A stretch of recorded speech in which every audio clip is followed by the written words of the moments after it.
নমস্কার বন্ধুরা, আশা করি সবাই ভালো আছেন। তো বন্ধুরা, এখন দুটো বিষয় নিয়ে কথা বলবো। একটা হচ্ছে বাংলার সব থেকে ভায়োলেন্স ভায়োলেন্স সিনেমা আসতে চলেছে, যেটার নাম হচ্ছে বরবাদ। তো সেই ছবি নিয়ে রিলিজ হওয়ার আগে, বরবাদের পোস্টার আসার আগে, এই ছবির পরিচালক মেহেদী হাসান হৃদয় তিনি কিন্তু একটা কথা বলেছিলেন। কি বলেছিলেন সেটা জানাবো। এবং তার পাশাপাশি দেব এবং রানা সরকারের একটা সিনেমা ছিল যেটার নাম হচ্ছে ধূমকেতু, এবং সেটা বারবার করে পোস্টপন্ড হয়েছে। সেটা নিয়ে মানুষ বিভিন্ন রকমভাবে ট্রোল করেছে, ক্রিটিসাইজ করেছে। বাট ফাইনালি যেটা জানা যাচ্ছে, রানা সরকার এবং দেবের দুজনেরই তরফ থেকে কিন্তু এই ছবিটা থেকে পজিটিভ সিগন্যাল পাওয়া গেছে। তো আশা করাই যায় যে ধূমকেতু কিন্তু আবারও হতে চলেছে। তো সেই দুটো ছবি নিয়ে কিন্তু কথা বলবো। তো তার আগে প্রত্যেকটা বন্ধুকে একটাই কথা বলবো, যদি আপনারা চ্যানেলটি নতুন হয়ে থাকেন অবশ্যই আপনারা চ্যানেলটা সাবস্ক্রাইব করে নেবেন, আর যদি আপনাদের ভিডিওটি ভালো লেগে থাকে অবশ্যই লাইক কমেন্ট শেয়ার করতে ভুলবেন না।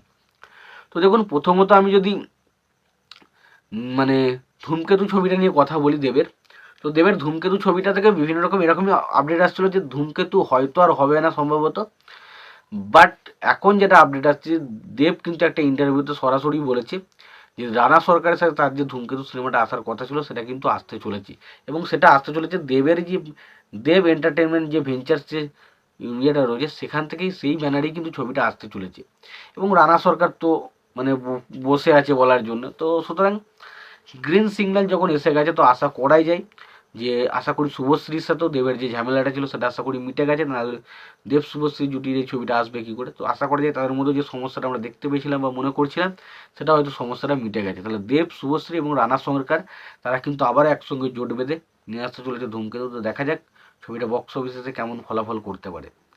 এবার যে আপডেটটা নিয়ে কথা হচ্ছে, দেখবেন যদি আপনাকে বলা হয় এই মুহূর্তে হিন্দিতে বলি ভারতের সব থেকে ভায়োলেন্ট সিনেমা কোনটি, আপনার মাথায় অনেক ছবিরই নাম আসবে। বাট আমি বলছি সব থেকে সেরা ভায়োলেন্স যদি কেউ করে থাকে সেটা হচ্ছে বিক্রমের ওই লাস্টের রোলেক্সের সিনটা। ভাই, ওই পাঁচ 5 মিনিটের ক্যারেক্টার প্রায় 5 সাল মানুষ মনে রেখেছে। রোলেক্স স্যার বলুন স্যার, তো ওই ক্যারেক্টারটা এমন একটা ক্যারেক্টার না যেটা আমরা ভুলতে পারি না।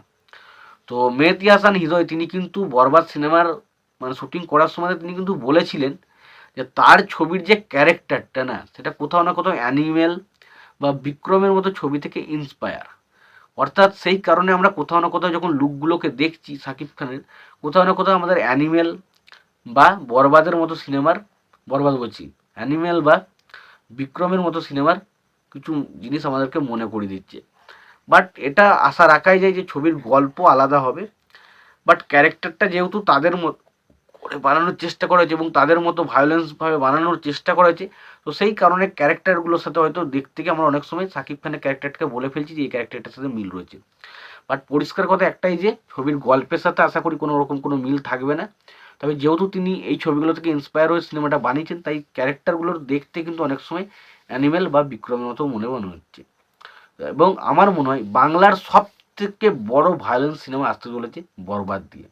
তো দেখা যাক এই ছবিটা বাংলার রোলেক্স হতে পারে কিনা। কারণ রোলেক্স হচ্ছে এমন একটা ক্যারেক্টার, ভাই সেটা সত্যি বলছি মন ছুঁয়ে গিয়েছিল। তো আমি আশা করব শাকিব খানেরও রোলেক্সের মতন কোনো একটা ক্যারেক্টার আমরা দেখতে পাবো, এবং বাংলার রোলেক্স পার্ট 2 যেন বলতে পারি শাকিব খানকে। তোমাদের কি মতামত তোমরা অবশ্যই জানিও।